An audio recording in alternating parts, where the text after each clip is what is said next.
Big Boss Malayalam season 7 live അപ്ഡേറ്റ്സിലേക്ക് പോകാം. ലൈവിൽ ഇപ്പോ ആദിലയും നൂറയും നോമിനേഷൻ ഡിസ്കസ് ചെയ്യുന്ന ഒരു കാഴ്ചയാണ് കാണുന്നത്. ആരെ നോമിനേറ്റ് ചെയ്യണം എന്ന് ഡിസ്കസ് ചെയ്യുന്ന ഒരു കാഴ്ചയാണ് കാണുന്നത്. അക്ബറിന്റെ അടിമകളായിട്ട് ഹൗസില് തുടർന്നുകൊണ്ടിരിക്കുന്ന നെവിനെയും ആര്യനെയും പറയണമെന്നാണ് ആദില നൂറയുടെ അടുത്ത് പറഞ്ഞു കൊടുത്തുകൊണ്ടിരിക്കുന്നത്. രണ്ട് ഇൻഡിവിജ്വൽ പ്ലെയേഴ്സിനെ കൈയടക്കി വെച്ചിരിക്കുകയാണെന്നും നെവിനെ പെർട്ടിക്കുലർ ആയിട്ട് പറയുന്നുണ്ട്. നെവിന്റെ റീസൺസ് പറയുന്നുണ്ട്. നെവിൻ പെട്ടെന്ന് മാനിപ്പുലേറ്റഡ് ആവുന്ന ഒരാളാണെന്നും നെവിനെ പെട്ടെന്ന് സ്വന്തം അഭിപ്രായത്തിൽ നിന്ന് തെന്നിച്ചു വിടാൻ പറ്റുമെന്നും അങ്ങനെ ആ രീതിയിലൊക്കെയുള്ള കാര്യങ്ങൾ പറയുന്നുണ്ട്. സ്വന്തമായിട്ടൊരു ഗെയിം ഉണ്ടായിരുന്നു, പക്ഷെ ഇപ്പോ ഇല്ല എന്നൊക്കെ പറയുന്നുണ്ട്. ഇപ്പോ വെറും അക്ബറിന്റെ അടിമകളായിട്ട് ആര്യനും അക്ബറും തുടർന്നുകൊണ്ടിരിക്കുകയാണെന്നാണ് ആദില നൂറയുടെ അടുത്ത് പറയുന്നത്. ഇവരെ രണ്ടുപേരെയും ആയിരിക്കും ആദിലയും നൂറയും നോമിനേറ്റ് ചെയ്യാൻ പോകുന്നത്. കാരണം ആ രീതിയിലാണ് ആദില പറഞ്ഞു കൊടുത്തോണ്ടിരിക്കുന്നത്. ഞാൻ ഒന്നുകൂടെ പറയാമെന്ന് പറഞ്ഞ് റീസൺസ് പറഞ്ഞു കൊടുക്കുവാണ്.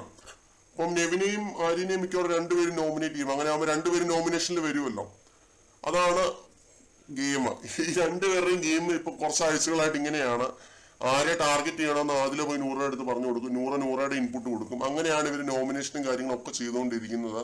ഇതിനൊക്കെ എന്ത് പറയണമെന്ന് എനിക്കറിയില്ല. ഒരേ വീട്ടിൽ നിന്നുള്ള രണ്ടുപേരെ ബിഗ് ബോസ് ഇങ്ങനെ കയറ്റി വിട്ടിട്ട് അവരകത്തിരുന്ന പ്ലാനിങ് ആണ്. എങ്ങനെ ഏത് രീതി കളിക്കണം, എങ്ങനെ കളിക്കണം. ഈ 75 ദിവസമായിട്ട് രണ്ടുപേർ ഈ പ്ലാനിങ് അവസാനിച്ചിട്ടില്ല. ഇൻഡിവിജ്വൽ കണ്ടസ്റ്റൻസ് ആണ്. ഇവർ അങ്ങോട്ടും ഇങ്ങോട്ടും നോമിനേറ്റ് ചെയ്യേണ്ട സമയമൊക്കെ വന്നു കഴിഞ്ഞിരിക്കുന്നു. അതൊന്നും കാണുന്നില്ല. പ്രേക്ഷകരെ മണ്ടന്മാരാക്കിക്കൊണ്ടിരിക്കുകയാണ്. എന്തൊരു കഷ്ടമാണെന്ന് ഓർത്തോണേ. കൂടുതൽ അപ്ഡേറ്റ്സുമായിട്ട് വീണ്ടും കാണാം.